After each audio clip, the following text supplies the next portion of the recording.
Hey everyone, I wanted to jump on today and walk through the guide that I put out on uncovering your authentic values. This one was definitely one that I'm happy got the response that it did when I tested whether or not this would be valuable. Got a lot of responses, which, given that it's one of the most important topics that I work with and one of the most valuable things that I can help people with, I was really glad to see that. So, when it comes to getting clear on a career that's going to be fulfilling until retirement, or even to the point where you don't even want to retire, authentic values are the single most important ingredient. Psychometrics are great. They'll get us into the right ballpark. They'll exclude certain things that are definitely not going to play well. But to get down to something specific and to get down to something actionable, authentic values are absolutely required. And the thing is, it's not just about career. Like when you have clarity around your authentic values, decisions become easy. So, I was talking to somebody a couple months ago, and they were talking about like how much they were going back and forth on the decision and talking to other people and the thing and the this and the that and the whatever. And it's like, dude, I do not have any such degree of trouble making decisions, right? It's everything becomes a lot more simple, a lot more clear cut when you have a clear sense of your authentic values. If you have them ranked in order of importance, you know what's most important, you know what's less important. You can structure anything in your life around that, right? It can inform your relationships. It can inform how you spend money or how you don't spend money. I've had many clients tell me that they just consult their totem pole values when they're having trouble making a decision, and immediately things get a lot easier. Because ultimately, what authentic values are doing is they're providing a reference point for what is resonant at a very deep and enduring level, instead of just what happens to be flickering through the thoughts or emotions that day. The Greeks had a term eudaimonia, which refers to long-term serenity and alignment and flourishing, and authentic values is what's going to align with that. Whereas a lot of what people make decisions on, if they haven't done work like this, is short-term emotional pleasure or short-term avoidance of discomfort, and that normally doesn't end well in the long term.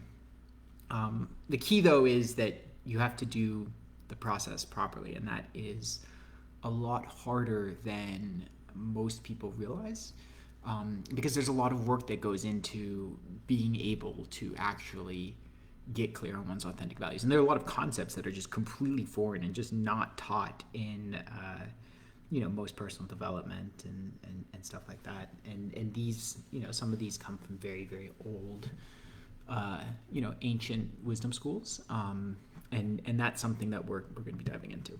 So okay, so first let's talk about what are values. So values quite simply describe something that is important to us. That doesn't always mean that values are short-term pleasure, right? Anyone with children will tell you that there's a lot of stress and a lot of effort, but the children are still important, right? So there's something more about importance than just pleasure, right? It's not that simple.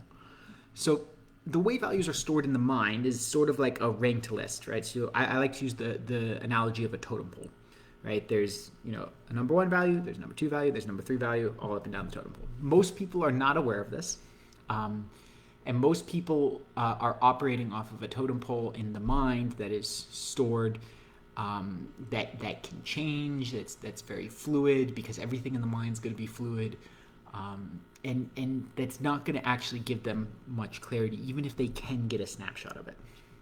So this list guides how choices are made. Again, this process is normally not conscious.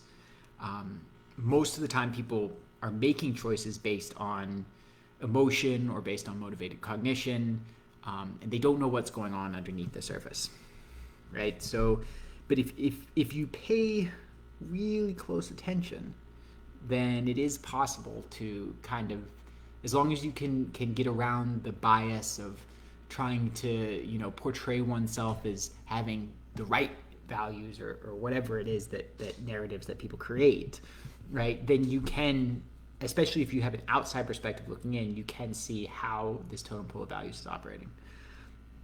Now, if somebody is in a situation where they for whatever reason, want to believe they have some identity about themselves. They may, if you ask them their values, they may give you an answer based on that identity that doesn't actually line up with the decisions that they're actually making, right? So just be aware that when people first look into this, they may not actually be inquiring into this in that gut check way, in a way that's accurate. Now, there is one thing that I want to address here, and that is, even though values are normally treated as a ranked list, and the things that are on top normally determine outcomes, there can be some degree of variation based on magnitude. If somebody values, relationships over freedom, but, in order to have a particular relationship, it would cause a huge degree of impingement on their freedom, and it's not, a partner relationship, it's just kind of a friendship. There are cases where magnitude can come in, right? Another example I put in here is, if someone values health over pleasure, but they get the opportunity to eat at a 3-star Michelin restaurant, they might have a cheat meal, right? But generally, the values totem pole is going to be a good guide. It's also important to note that values lower on the totem pole can be linked to values higher on the totem pole, because then you're saying, in order to get X, I need Y. And then what happens is the Y assumes the importance of X. Right. So this is one reason why, money is normally not as high on people's totem poles as you might think. But the thing is, it can be converted into so many other things. It links up very easily. And so that's one of the reasons why people are so focused on money, right? Like, if somebody, if security is important to them, right, they will obsess about money until they have enough that they feel secure, right? If security is their number one value. And then once that other value is met, and then suddenly that link of money is no longer so important. And then this is where you see these big fall-offs in motivation after a certain point. And then finally, I want to distinguish between values and virtues, because when I use the term values, sometimes people will interpret that to refer to a character trait, so things like honesty or courage. I call those things virtues. So values are outcomes that you want to experience. They're a what. Virtues are prescriptions for how to show up in life. They're a how, right? So virtue is about a process or a behavior, and a value is about a feeling or an experience or something like that. It's not about what you do. Okay, now we got to talk about the most important distinction in this whole guide, and that is mind versus essence. So when I say I can help somebody figure out a career that they will be fulfilled with until they retire, I am referring to the fact that I can help them get clear on the values in the essence. People do change over time, but the mind changes way, way, way more. So the emotions change very quickly. Even thoughts change very quickly. Beliefs change, at a moderate pace. Essence can stay the same basically someone's whole lifetime. It's possible for it to modify to some extent, but it's a very, very, very stable thing. Now, the most stable thing would be pure awareness, right? So if you think about, the part of you that's the exact same as when you got up this morning, that part that's aware of whatever your experience is, that is not the experience, then that would be the most constant thing. That never changes. The awareness is much closer to the essence than it is to the mind, right? The mind, which contains the thoughts or emotions, that's going to be further from the awareness. And most people live in the mind. They live in the thoughts. They live in those emotions. They think that they are those thoughts, that they are those emotions. And as a result, right, they never get in touch with the awareness or the essence, or only briefly and occasionally. People will go all over the world and, take a pilgrimage to the Himalayas and do a meditation retreat and go to a personal development event and do psychedelics and all this other kind of stuff. Just to get glimpses of essence or glimpses of awareness. But in reality, essence and awareness are there all the time. They're constantly present. The only issue is that we have the mind that's consuming all the bandwidth. And so if people are operating from the mind, and they're operating from the values in the mind, which are constantly changing and probably conflicting with each other and conflicting with what they were previously, right, then that's going to lead to misalignment. That's going to lead to restlessness. That's going to lead to this need to search for purpose or meaning, because the mind is never satisfied. It's always looking for more, better, or different, always. And so if it's in charge, that's going to be the biggest obstacle to fulfillment. Now, the values stored in the mind are going to be what people generally act on because they haven't gotten in touch with the essence, and they haven't aligned that and locked into that and given that enough energy that it can filter down. Because once the essence has been, once one is really intimately in contact with it and aware of it and giving it energy, it will filter down to the mind and it will rewrite whatever's stored in the mind, and so it will keep things constant. And that is where you can actually find fulfillment. So this gets down to why most values work doesn't work. People will go to these personal development seminars and they may have some kind of values totem pole that they build. I've seen this at multiple kinds of events, and that's all well and good. And 2 years later, they can't remember what it is. Right? And the reason is that they're accessing values held in the mind, not in the essence.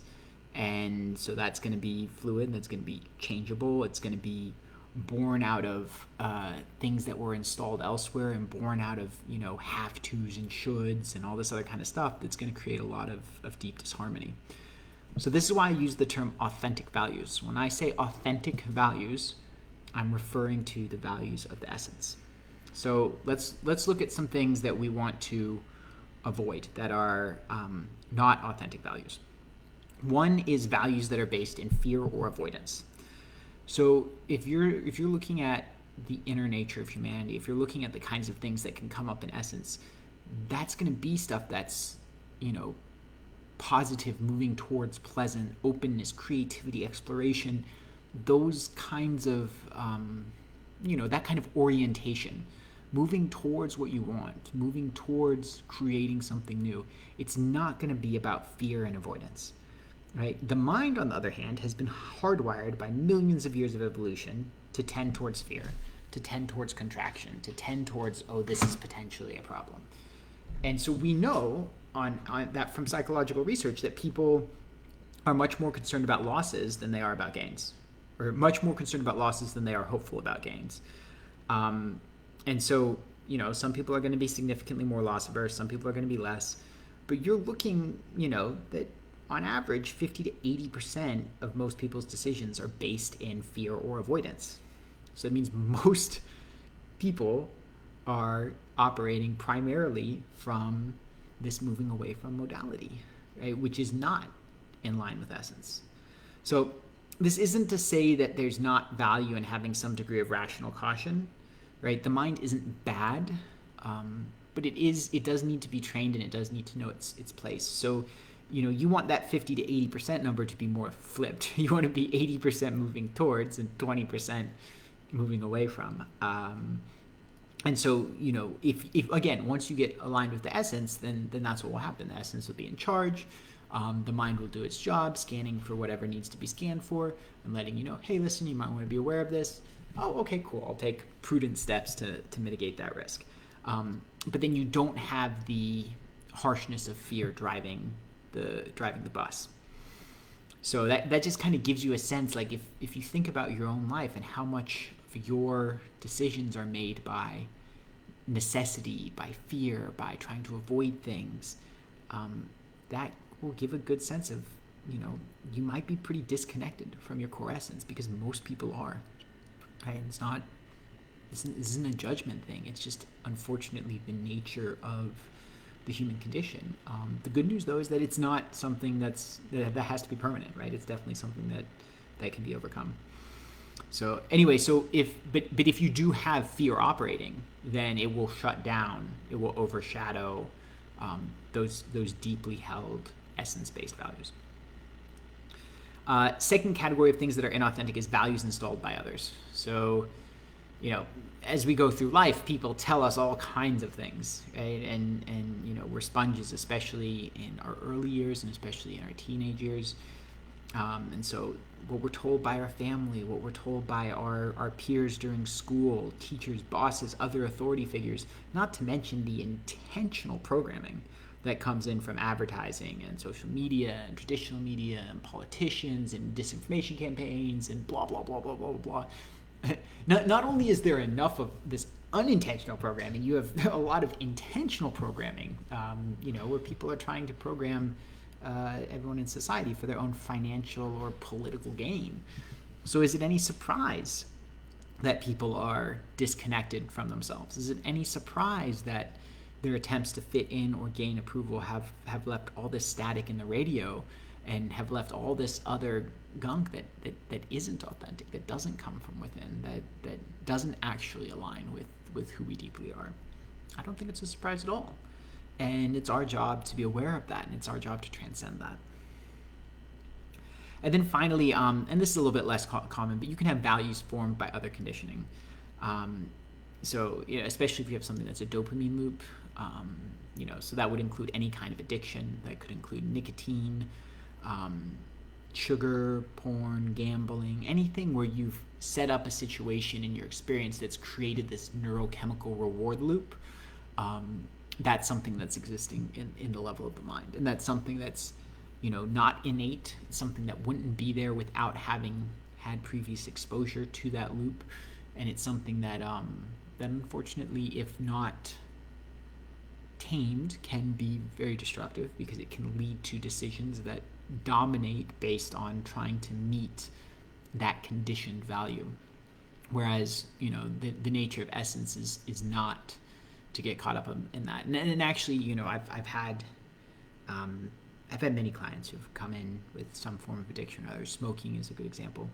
I've never had a client complete my deconditioning process and still be a smoker afterwards. It's never happened. Because from the place of awareness, that stuff loses its power. So, in addition to, what's going on with adding in inauthentic values, there are also forms of conditioning that can create other gaps between the values of the mind and the values of essence. So one is where, instead of adding in an inauthentic value, you're taking away an authentic value. You're not truly taking away, but you're suppressing it, right? So, like, for example, I had a client whose parents shamed a particular value of hers around creative expression, and so it caused a suppression of that and prevented it from being fully expressed until she did that work. Another is where you can have the relative importance of values get altered. Because the totem pole gets reordered by conditioning. Even if you're dealing with authentic values, something is placed higher than it otherwise would be. So when you're connected to your authentic values, properly ranked, and when you've taken out all the inauthentic values, you now open up the possibility of something called teleological drive. So this is where the motivation for doing something comes from the thing itself, rather than from trying to achieve some outcome. You're taking joy in the process, not trying to make money or trying to help people or trying to get some specific result or whatever, right? And what that does is that allows for fulfillment regardless of outcome, because we cannot always predict or guarantee outcomes. But if you love the process, then you know that there's going to be that baseline of joy. That's teleological drive. And that is where you get the sense of fulfillment and purpose. So how do we pierce past the mind? How do we get rid of all the nonsense that's accumulated and get to the authentic values? This is where the deconditioning process comes in. So deconditioning is the process of disidentifying from conditioning, right? So deconditioning, not conditioning, and removing the conditioning that does not serve. So you're stepping back to the perspective of awareness, and you're looking at the conditioning, and you're reformatting it, reprogramming it in a way that's going to be functional for you. So the way that I have my clients do this is I have specific written journaling exercises about these internal and external dynamics so that people can see the causes behind their external behaviors and reactions and their internal dynamics. And in particular, I have my clients answer questions that are impossible to answer from the perspective and frameworks of the mind. And so that forces them into a state of awareness beyond mind. So ultimately, this deconditioning process achieves two outcomes.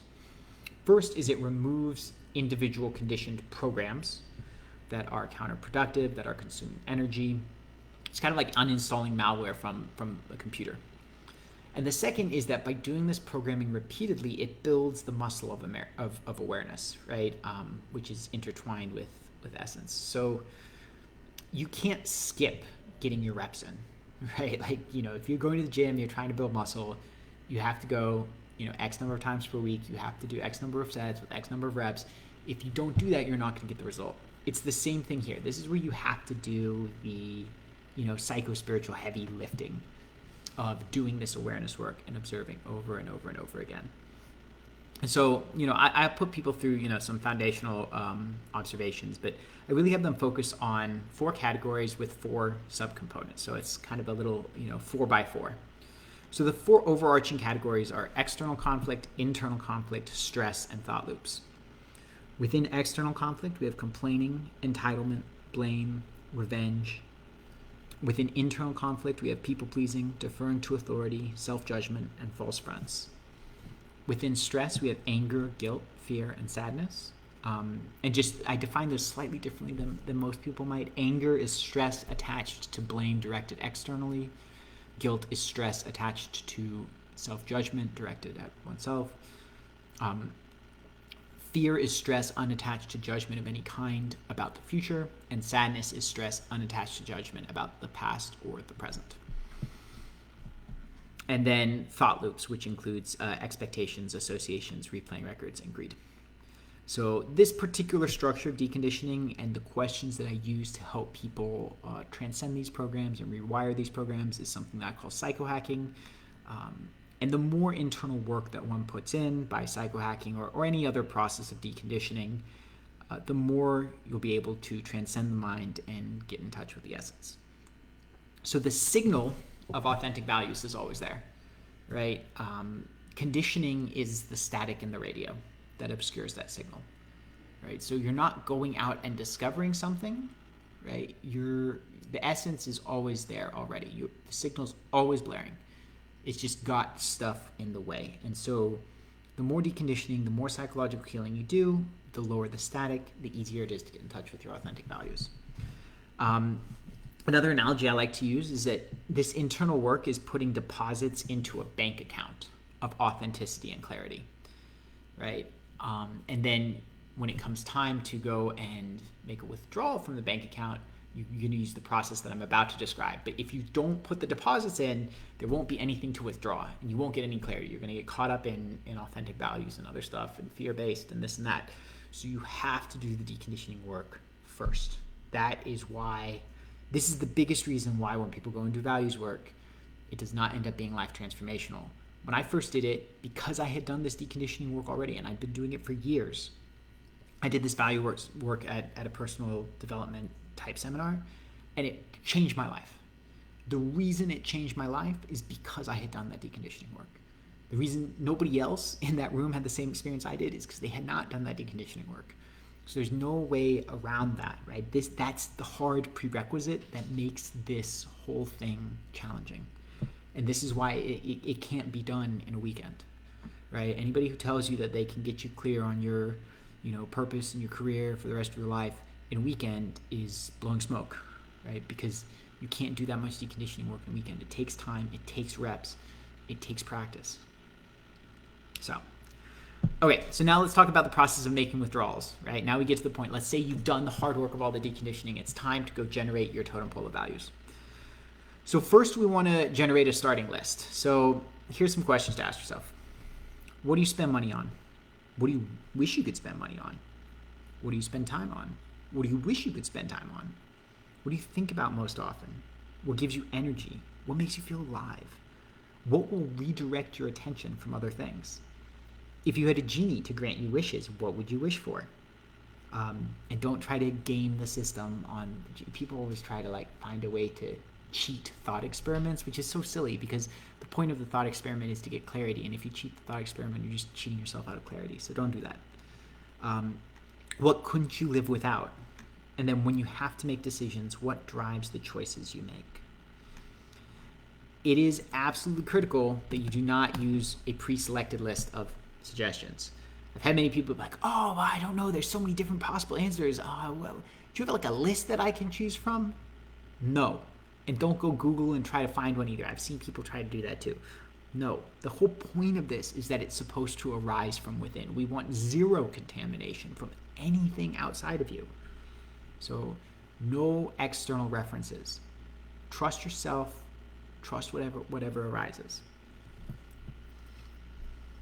Okay, so now once you have the starting list of values, we want to go remove anything that doesn't belong. So for each value on your list, ask yourself these questions. 1, is it a value or is it a virtue? If it's a virtue, get rid of it. 2nd, is it based in fear or avoidance? Is it motivated by negative emotion? If yes to any of those, remove it. 3rd, is it something that you truly desire, or is it something that somebody else told you should value? If it's coming from somewhere else, remove it. Next one, is it coming from within you, or are you modeling it off of someone who you look up to or respect? You're like, oh, well, they find that important, so I really should. If it came from elsewhere, consider really carefully, like if that person wasn't there, would you still find that valuable? Because it's okay if you look up to someone and then you see what they value and you try it out for yourself, you try it on, you're like, actually, this really does feel right for me. That's fine. But really, really give that a hard think. If that person weren't there, let's imagine that you and that person had a massive fight and you guys were no longer on speaking terms, would that value still be there?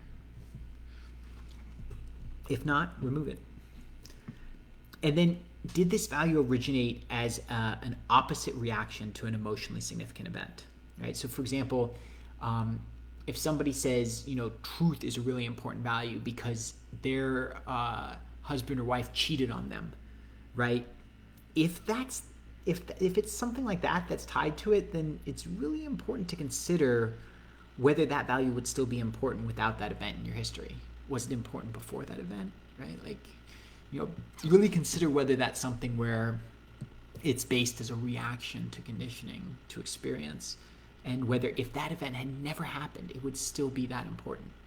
If not, remove it. Okay, so your ability to answer that set of questions and know what to remove is going to be highly dependent on the degree of awareness that you've built through deconditioning. That's why you have to do the deconditioning process to make this work. That's where the clarity comes from. So anyway, once you've removed these inauthentic values, we now have a list of authentic values, and now we can move to the actual totem pole and getting it in the right order. So finally, let's refine the totem pole. So to start off, just because we need some base to work with, put the authentic values in ranked order. Just go by instinct. Don't overthink it. Don't get, it's okay if it's not correct. We have a process that's going to get it in the right order, and we will be fixing that very rigorously. But right now, just put it in whatever order instinct arises. Now what we're going to do is we're going to compare value number 1 and value number 2. And we're going to construct a hypothetical choice between two situations. One where the first value is met, but the second isn't. And another where the second value is met, but the first isn't. Which of those two hypothetical worlds would you prefer to live in? Sometimes people will, honestly, a lot of objections that come up at this point is because people want to avoid imagining the discomfort of either world because they're missing one of their key values. And so in order to avoid this discomfort, like the mind starts coming up with all kinds of weird objections. One of them is like magnitude, right? They're like, well, in this situation, if we choose this magnitude that's massive for this one and a small magnitude for the other one, then I would say A, but if we switch it, then I would say B. Okay, sure, got it. Well, then just try to use a comparison where, there's a minimum baseline standard where the magnitudes are comparable, etc. Right? So like if the value is money, you don't have to assume that you're gonna have $0 whatsoever and starve to death, because that's not actually a future that's on the cards. Right, use plausible scenarios from life, and don't let the mind try to get in the way. Like it's okay to go into the discomfort. That's fine. The point is, you do want in either of the like if you just take each comparison scenario by itself, you do want there to be a felt sense of lack. Do not try to avoid having that felt sense of lack, because that discomfort with that imaginary choice is the valuable information, right? Don't try to dodge it. The mind may not like it, but it's super useful. And then If you do put in a minimum baseline for one value, make sure you do it for the other, make sure that they're roughly equivalent, right? The goal is not to try to skew things. It's not to try to avoid making a choice. It's to create as equal a matchup as possible and then see what arises within you with those two options. There is nothing wrong with being creative and fanciful and fairy tale thinking. If you can't get somewhere being realistic and plausible, feel free to use the concept of a genie who will grant one wish but not the other, or a cursed genie who gives the choice of one thing that will be taken away but not the other. So the cursed genie is going to take something from you, and you can choose which thing he takes, whichever thing you value less. Again, keep everything comparable, keep the magnitudes comparable. Don't try to skew it. Don't try to twist it. Don't try to create a bunch of scenarios to avoid making a choice. Get it to be where it's, roughly the same, and then see which one has a deeper resonance with you. So if, as you're going through this process, you're creating a bunch of comparisons, if the lower value on the totem pole is the one that turns out to be more important, then just move it up one spot. So if the second value is more important when you do the comparison, move it up to the first spot if it won the comparison. And then you just keep comparing it and moving it up until it either loses a comparison or reaches the top of the totem pole. So you may have something at 6 that wins the comparison against 5, wins the comparison against 4, but then loses the comparison against 3. So now it stops at number 4, right? And then all the other ones, because we've been going from the top and we've been doing this process, we know all the other ones are correct unless some other values is going to move into that from what is currently below. So anyway, so after you've moved it up and it's either hit the top or it's it's lost a comparison, then you just go to the next value that has not been compared and repeat the process until you get to the bottom. Quick note, if you find yourself choosing a value, not for its own sake, but because you have this logic, wait, if I did this, then I could get this, then be aware that you've now stumbled upon a linked value, right? We talked about this at the beginning, right? So if someone's like, money's important because it allows me to have more free time, or money's important because it allows, if I have money, I'm more likely to be able to date the girl that I want to date, or whatever it is, then the value there isn't money, it's dating the girl or the free time, or whatever it is. It's you don't want to get focused on the money, even though the money is going to be linked to the thing that's higher. You want to get clear on what's the intrinsic value of the money itself, right? So if those other factors weren't in play, let's say you already had the girl, or you already had the free time, or you were going to have, so that it's equalized, then what's the value of the money? So just think about things like that. And so just when you're there, make sure that whatever it's linked to is included in your totem pole of values. So if you made the list and then the thing that it's linked to isn't there, obviously add it in there. Make sure that it gets to the right place. And then, once you've done that, then you can devise a scenario where that higher linked value is present in both circumstances of the comparison, and then you can isolate the intrinsic value of whatever the linked intermediate was. So, okay, that was a long process. I know it was really detailed. Fortunately, you have this guide, so you can go back and you can consult it if you have any questions. And you will now have your ranked totem pole of values. So, as I said, that's critical for planning out a career that's fulfilling and financially rewarding. And it's also can be used for every area of life. So, as I said, I do want to reiterate that the deconditioning process is a vital prerequisite to this. If you want to learn more about that, feel free to reach out to me, and I will see you all on the other side. Have a wonderful day.